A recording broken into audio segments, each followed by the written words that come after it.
सोहेल अफरीदी को आज election commission ने तलब किया था, वो खुद पेश नहीं हुए। उनकी जगह उनके वकील अली बुखारी कमीशन में पेश हुए, जहां उनकी इलेक्शन कमीशन के member Khyber Pakhtunkhwa justice retired Ikramullah से तलब कलामी भी हो गई। चीफ इलेक्शन कमिश्नर ने कहा कि हमने सोहेल अफरीदी को ज़ाती हैसियत में तलब किया था, वो क्यों नहीं आए।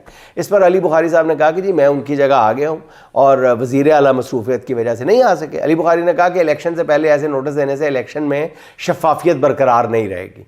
अली बुखारी ने कहा कि आइन कहता है कि इलेक्शन शफाफ हो, मैंने भी इस्लामाबाद से इलेक्शन लड़ा था, मैं आपके सामने खड़ा हूं, क्या मुझे इंसाफ मिला आज तक।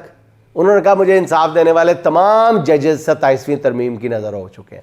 अली बुखारी की इस जज्बाती और जारहाना और मुदल्लल गुफ्तगू पर चीफ इलेक्शन कमिश्नर समेत तमाम मेंबर्स जो हैं कमोबेश सख्ते में आ गए।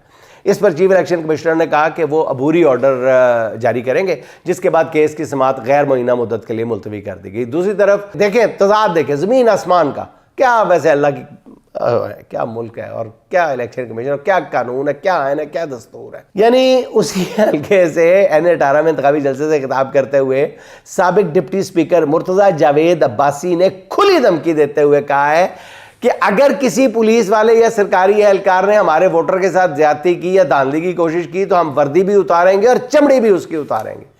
लेकिन इलेक्शन कमीशन ने अभी तक अपने इस लाडले के बयान का, धमकी का ना कोई नोटिस लिया। ये तो धमकी है ही नहीं ना, ये तो मतलब खंड पतीसा है ना, कुल्फी है।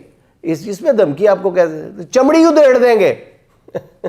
ये धमकी सिर्फ उसने दी है, सोहेल अफरीदी ने दी है। अस्तगफुरुल्लाह। कोई इलेक्शन कमीशन ने नोटिस नहीं लिया, कोई किसी को तलब नहीं किया, इसलिए कि वो सोहेल अफरीदी नहीं है बोलने वाला।